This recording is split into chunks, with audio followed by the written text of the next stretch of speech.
It's not easy to keep optimistic with everything that's currently going on in the world. But did you know your brain is actually hardwired to look on the bright side of life? Psychologists have found that 80% of people have what they define as an optimism bias. And that's regardless of whether they believe themselves to be more pessimistic or realistic. And this optimism bias might be playing an important role in how this whole pandemic pans out. The optimism bias is our tendency to underestimate the likelihood of negative events, such as our likelihood of experiencing disease or being in an accident, and overestimating the likelihood of positive events, such as, for example, economic success and professional success. People learn quite well when you give them good information. When you tell them, oh, if they're a young individual and you say, this is not going to affect young individuals as much, we really quickly update our beliefs. However, when you give people unexpected negative information, they don't learn as much. So if I tell you as a male, you're actually more likely to have the virus than a female, you would say, well, okay, I'm washing my hands and so on. You won't update your beliefs as much. So there's a clear change in how you learn when you get positive and negative information. And as a result of that, you then generate the optimism bias, right? You go throughout the world getting positive and negative information, you learn a little bit more from the positive than the negative, and so that creates these optimistic bias expectations. We looked into brain activity to see what exactly is going on, and we found indeed that when you encode information that's worse than expected, the frontal parts of your brain are not encoding it as precisely. It's noisier, so to speak, than when you're encoding information that's better than expected. And because the way that the brain is kind of encoding things a little bit noisier when the information is bad, then you're not able to update your belief as precisely. So is this optimism bias directly affecting our behaviour during the pandemic? Could it be why young people so quickly latched onto the information that they might be at less risk than older people? Or perhaps why you keep having to call your parents to convince them that this is more serious than normal flu?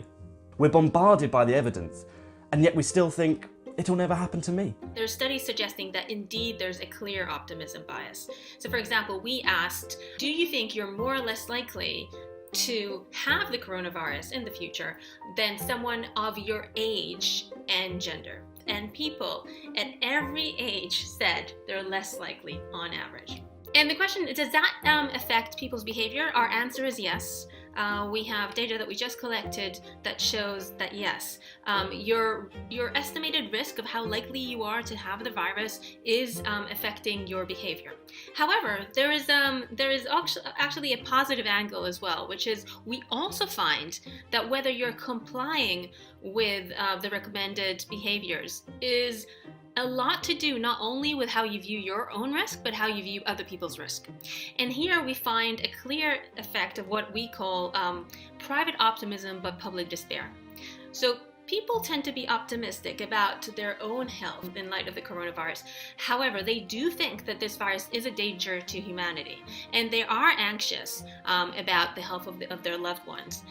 And those things very much impact their likelihood of complying with the correct behaviors in order to avoid infection. Now, the question may be why, and the way I always answer that is it probably boils down to a sense of control. Optimism is very much related to the sense of control. If I think I have control about what's going to happen to me, I'm optimistic. I don't think I have control over what's going on in the world, and so I'm not so optimistic about those issues. And that's how these two things can live side by side at the same time.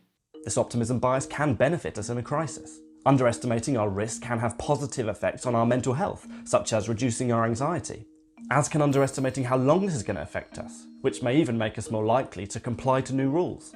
Understanding how this optimism bias works is key to influencing people's behaviour, and it might also help us be better prepared for some of the challenges that are going to lie ahead. We can use this bias to change behavior. That means you can go along with how the brain works in order to change people's behavior. For example, highlight the positive, right? Highlight what is the goals, which are positive, instead of focusing on the negative and trying to change people's behavior with fear and fret while they're saying, well, I'm not really under risk.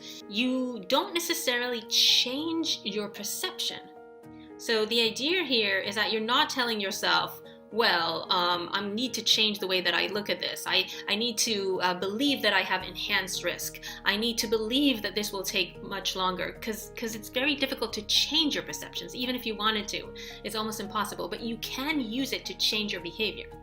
You can say, okay, I know my perception is probably wrong. I can't really change it, but then I can, given that, change behaviors. And it's very good to have some kind of policy and rules on how to do that on an individual level, on a company level, on a government level.